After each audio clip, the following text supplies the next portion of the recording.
नमस्कार दोस्तों, आप देख रहे हैं स्पीक जी न्यूज़। अमेरिकी कंपनी फोर्ड ने भी आखिरकार भारत से अपना बोरिया बिस्तर समेट लिया है।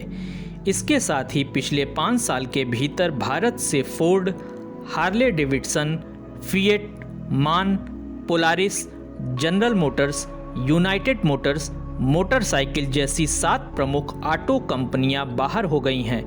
आइए जानते हैं इसकी क्या वजह है। भारत से कारोबार समेटने वालों में 3 अमेरिकी कंपनियां हैं। वैसे तो कंपनियों के कारोबार बंद होने की अपनी अलग अलग वजह है, लेकिन भारतीय बाजार को समझने की रणनीतिक चूक, घटिया और महंगी आफ्टर सेल्स सर्विस, नए मॉडल लाने में विफलता, स्पेयर पार्ट्स हर जगह उपलब्ध न होने आदि इसकी प्रमुख वजह है। अगर फोर्ड इंडिया का उदाहरण ले तो यह शुरू से ही दिक्कत में रही और भारत में कभी भी मुनाफे में नहीं आ पाई। भारत में वॉल्यूम सेगमेंट में जोर है, यानी यहाँ छोटी कारों का जलवा है, जिसके दम पर मारुति सुजुकी और हुंडई राज कर रही है। फोर्ड ऐसा कोई उत्पाद नहीं ला सकी जिससे वॉल्यूम पर कब्जा कर सके। इसके अलावा इसके आफ्टर सेल्स सर्विस की भी काफ़ी शिकायत होती रही है। ऑटो एक्सपर्ट्स का कहना है कि नए उत्पाद लाने में नाकामी, खराब और महंगी after sales service, spare parts हर जगह उपलब्ध न होने आदि की वजह से भारतीय कस्टमर्स ने फोर्ड को पसंद नहीं किया। कंपनी यहां 15 साल पुराने मॉडल पर डिपेंड रही, जबकि बाकी कंपनियां हर 2-3 साल पर एक नया मॉडल लेकर आ जाती हैं। ऐसी सभी कंपनियां भारत में नहीं टिक पाएंगी जो इन कमियों को दूर नहीं कर पाती हैं। यही हाल अमेरिकी कंपनी जनरल मोटर्स का भी रहा। जनरल मोटर्स का सर्वलेट ब्रांड कभी भी खास बाजार का हिस्सा नहीं बन पाया। अमेरिकी कंपनी सस्ते और वैल्यू आधारित उत्पाद लॉन्च करने में विफल रही।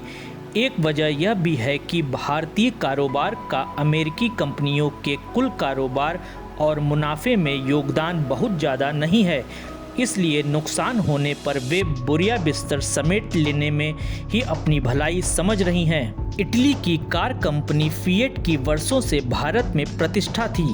वह एक बार पहले यहां अपना सिक्का जमा चुकी थी।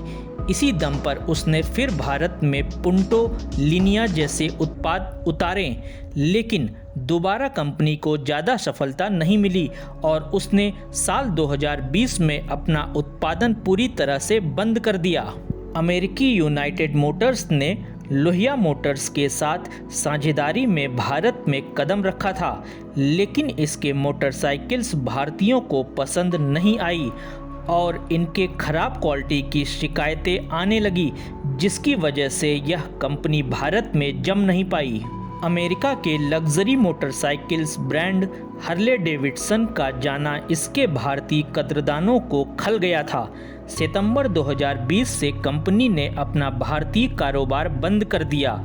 यह काफ़ी प्रीमियम सेगमेंट में है और इसके उत्पाद आयात के बाद काफ़ी महंगे पड़ते थे, जिसकी वजह से यह सफल नहीं हो पाई। आयसर मोटर्स ने साल 2013 में अमेरिकी कंपनी पोलारिस के साथ गठजोड़ कर भारत में उसकी कारों की बिक्री शुरू की थी, लेकिन भारतीय ग्राहकों की ज़रूरतों को न समझ पाने की वजह से इस कंपनी पोलारिस को भी अपना कारोबार मार्च 2018 में समेटना पड़ा था।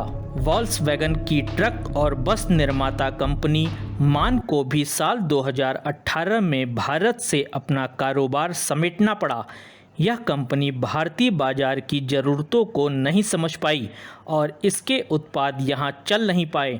उसे भारत में टाटा और अशोक लीलैंड के उत्पादों से ज़बरदस्त प्रतिस्पर्धा करनी पड़ी। भारतीय बाजार में छोटे किफ़ायती यानी कम दाम में बेहतर क्वालिटी वाले कारों, बाइक का दबदबा है। उदाहरण के लिए मारुति, हीरो और हुंडई को इसी वजह से काफ़ी सफलता मिली है। जिसने भी इस सेगमेंट में उत्पाद लाने में देरी की है वह मुश्किल में फंस रहा है। जापानी कंपनी होंडा कार्स की परेशानी की भी यही वजह है।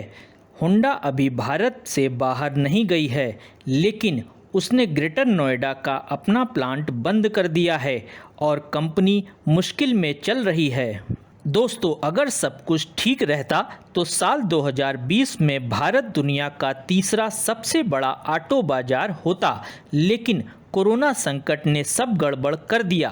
फोर्ड ने कारें महंगी बनाई, लेकिन आफ्टर सेल सर्विस बहुत खराब थी, जिसकी वजह से उसे भारतीय उपभोक्ताओं ने पसंद नहीं किया। दूसरी तरफ किया मोटर्स, एमजी मोटर्स जैसी नई कंपनियों ने भारतीय बाजार को समझा और किफ़ायती एसयूवी जैसे उत्पाद लॉन्च किए, जिसकी वजह से उन्हें अच्छी सफलता मिलती दिख रही है।